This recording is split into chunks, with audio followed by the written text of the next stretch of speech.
And here's more, part two of my exclusive interview with the Vice President JD Vance. Let's talk about the economy. This report that I saw that the average American cannot afford a $1,000 unexpected expense. Of course. I'm like, wow. Yep. I mean, prices have gone up so dramatically. Yep. And then I watched you with Margaret Brennan, and she's like, you've been in office 5 days. You said it was going to be fixed. It's still the Harris-Biden economy that we're working under, and it's going to take time. Yep. Okay, so how do we get there quickly so that the American people can enjoy that prosperity you spoke of earlier? Yeah, there's a lot there. And of course, you know, Sean, I was one of those families for the biggest part of my childhood that could not have afforded. I live paycheck to paycheck. Yeah. It sucks. And it does suck. And it's stressful, and it causes anxiety. And of course, when that disaster strikes, it can really be disastrous for a family that's living on the margins. And I think fundamentally, President Trump was elected to ensure that those people have better lives. And here's what we have to do. And there are three big prongs, I think, to Donald Trump's economic program. Number one is we have an incredible resource that no country in the world can match. We have access to energy. Energy goes into our manufactured goods. Energy goes into our transportation that gets things from one place to the grocery store or to Home Depot or wherever it is that people are buying the things that they need. We have to unleash the American energy economy. And if we do that, yes, we're going to create good energy jobs at high wages. We're also going to lower costs for American consumers. That's number one. Well, I love the fact that we can also bankrupt Iran and exactly Russia right. At the same time. We could sell all our energy to Western Europe, which is good for national security on top of it. That's exactly right. Okay, I'm a big believer in DOGE. The idea it would be transformational. Yep. Cut $2 trillion. We always talk about cutting waste, fraud, and abuse and Sure. limited government, greater freedom. I don't want them to be words. I want that to be reality. Right.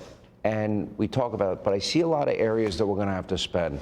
Shore up Social Security and Medicare, that's Sure. going to cost a lot of money. Deporting people, that's going to cost money, but a lot cheaper than housing them, health care, and education. Yep. But we also, in defense, this scares me. China and Russia have hypersonics. We saw the story about AI. Maybe China, we didn't know that perhaps they have surpassed us. That concerns me. Mm-hmm. The next generation of warfare, the president kind of pushed back on me when I asked him about it. I believe future wars are not going to be on a battlefield. Mm. And I know you served your country. Sure. I think future wars are going to be fought in air-conditioned offices and people pushing buttons, maybe not as quick. And then he wants an Iron Dome that he wants to start immediately. All of that will cost money. Of course. And then we got $40 trillion in debt. Will energy make up that money? I think it can make up a lot, Sean, because again, energy can lower the cost of things. It can also unleash incredible economic growth. And you know what really worries me about our debt picture is the economic growth, right? $40 trillion in debt, that's a very big number. If we're growing this economy at 4% a year, it's a much, much more solvable problem than if we're growing at 1% a year. 4% would be a huge jump. I don't know how long it takes, Sean, but I do think that with smarter economic policies, we can get back to 4% economic growth as opposed to 1% economic growth, which is what we've had under Biden. Of course, during the last Trump administration, we had, for most of his administration, we had north of 3% economic growth, which is why it was such a positive economic time. When you talk about defense, I really do believe that we need to spend, obviously, more on defense to make our country safer. We also have to spend smarter on defense. Our procurement process is totally broken. The way that we actually buy weapons has become totally broken. That we've made it harder for new entrants, right? New companies to develop new technologies. You know, we've learned this in Russia, Ukraine. We've learned this elsewhere. The face of the modern battlefield has changed. It's going to keep on changing, and America has to keep pace with that change. And I think what DOGE is going to do, it's going to save money. And I really believe it's already identified a lot of cost savings. And again, we're 8 days into this thing, Sean. It's going to identify a lot more cost savings. The most important thing that it's going to do, I don't even think it's the cost savings. It's making the bureaucracy responsive to the elected president. In 8 days, Sean, we could sit here for an hour, and I could tell you stories I've You're heard from. welcome to stay. Yeah. I know you have to go. I know we have other things to do. I would love to hang out for an hour, but look, we've got, if you look at, okay, the president issues an executive order saying we're not going to give grants to organizations that do X, Y, and Z. and the bureaucracy just doesn't respond. DOGE has identified grants that were going to be made in violation of an executive order and stopped them right before the money was wired. We're talking about making the people's government responsive to the people's elected president. That is going to do more to unleash innovation, to unleash economic prosperity. When you don't have this crushing bureaucracy that answers to nobody sitting on top of the American people, we're going to get it off, and we're going to actually make it responsive to our economic growth needs, to our needs to buy the right weapons for the next generation of warfare. And I think that is the most profound thing that DOGE is going to do. Yeah, I look at the Democrats as the president now is trying to get his cabinet nominees through. Yep. It seems like they've gone from the denial stage into the rage stage. That's right.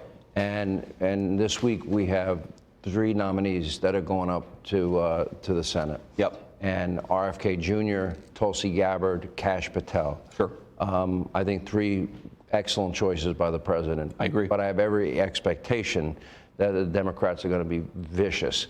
Now, we have small majorities in the House, small majority in the Senate. Sure. How do you get these guys? Do you believe they'll get across the finish line? How do you help get them across the finish line? So I do believe they're going to get across the finish line, Sean, but we're going to have to fight for each one, and we're going to have to make sure that Republicans, I think we're different from Democrats, and in some ways I admire that Senate Republicans are a little bit more free thinking, a little bit more independent. On the other hand, the president has made his selections, and the advice and consent power of the United States Senate should not be used to block people because you have one policy disagreement on one issue. You don't get to make these decisions. President Trump gets to make these decisions, and he already has. Now, there's an important coalition dynamic to this that I'd encourage my fellow Republicans to think about this.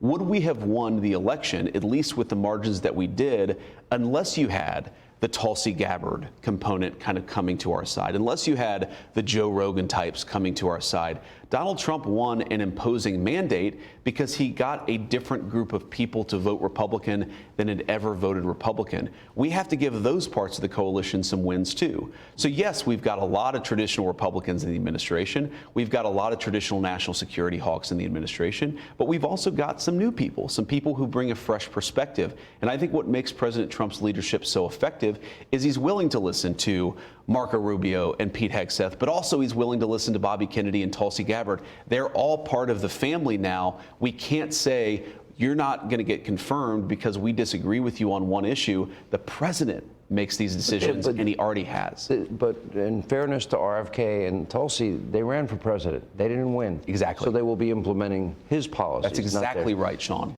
Hey, Sean Hannity here. Hey, click here to subscribe to Fox News YouTube page and catch our hottest interviews and most compelling analysis. You will not get it anywhere else.